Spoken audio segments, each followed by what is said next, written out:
നമ്മൾ പൈസ കൊടുത്ത് പഠിക്കാനുള്ള ഒരു സംവിധാനം അന്ന് വളരെ കുറവാണ് നമ്മളെ അതിലൊക്കെ. അപ്പോൾ ഇങ്ങനെ ഇങ്ങനെ എന്താ പറയുക, കണ്ട് പഠിച്ച് അങ്ങനെ ഇവിടെ എത്തിയത്.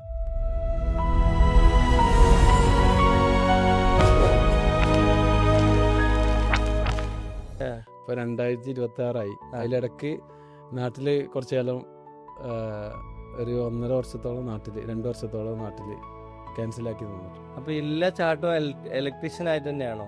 എല്ലായിടത്തും ഇലക്ട്രിക്കൽ പ്ലംബിംഗ് ആയിട്ട് തന്നെ. അപ്പൊ ഇലക്ട്രീഷ്യൻ ആവാൻ എന്തെങ്കിലും പഠിച്ചതാണോ, അതോ നിങ്ങളുടെ ഒരു പിന്നെ ജോലി തുടങ്ങിയത് മുതൽ ഈ ഇലക്ട്രീഷ്യനിലേക്കുള്ള യാത്ര എങ്ങനെയായിരുന്നു?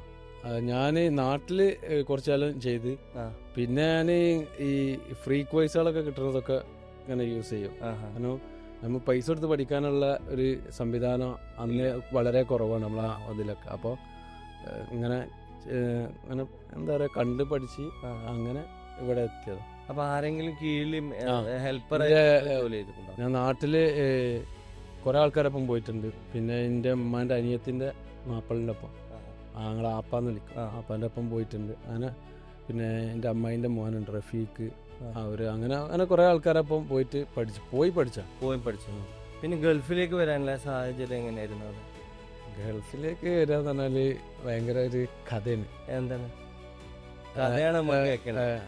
നമ്മളെ നാട്ടിൽ മലപ്പുറത്ത് പറഞ്ഞാല് എങ്ങനെയെങ്കിലും ഒന്ന് അക്കരെ പോവുക അല്ലെങ്കിൽ പച്ചടിക്കുക എന്നുള്ള ലക്ഷ്യമാണ്. അപ്പൊ നമ്മള് ഇതേമാതിരി നമ്മൾ ദുബായിക്ക് പോകണം എന്നുള്ള ചിന്ത ആയി തുടങ്ങിയിട്ടില്ല. ഏകദേശം 19 വയസ്സൊക്കെ ആവുന്നുള്ളൂ. അപ്പോൾ നമ്മളിങ്ങനെ വയറിങ്ങിന് വരുന്നു എന്നുള്ള ഇതേ ഉള്ളൂ. പക്ഷേ SLC വേണമെന്നുള്ള ഒരു പ്രശ്നം വന്നു. ഞാനാണെങ്കിൽ 7ാം ക്ലാസ് വരെ സ്കൂൾ പഠിച്ചിട്ടുണ്ടായിരുന്നുള്ളൂ. അതിന് ശേഷമാണ് ഞാൻ പലയാതി ജോലികൾ ചെയ്ത് ചാടി വന്നത്. എന്തൊക്കെ ജോലി ചെയ്ത്? ഞാൻ വെല്ലിപ്പാൻ്റെ ഹോട്ടലിൽ നിന്നാണ് ഫസ്റ്റ് തുടങ്ങുന്നത്. വെല്ലിപ്പാനെ സഹായമായിട്ട്, അതായത് 7ാം ക്ലാസ്സിൽ പഠിച്ചുകൊണ്ടിരിക്കുമ്പോൾ വെല്ലിപ്പാനെ ഇടയ്ക്കിടയ്ക്ക് സഹായിക്കാൻ പോകും. അങ്ങനെ ഈ ഇടയ്ക്കിടയ്ക്ക് സഹായിക്കാൻ പോയതുകൊണ്ട് തന്നെ 7ാം ക്ലാസ്സിൽ തോറ്റി. അപ്പൊ സുലൈമാനി ഉണ്ടാക്കിയിട്ടാണ് 8ാം ക്ലാസ്സിൽ ജോലി തുടങ്ങിയത്. സുലൈമാനി ഉണ്ടാക്കിയിട്ടാണ്. അങ്ങനെ 8ാം ക്ലാസ്സിലാണ് ഫസ്റ്റ് തോറ്റപ്പോൾ ഇനി മതിച്ചു പോയത്. ഇവിടെ വീട്ടിൽ തന്നെ നിന്ന് പറഞ്ഞു, നമ്മള് ചെറിയ കുട്ടികളല്ലേ, സന്തോഷം.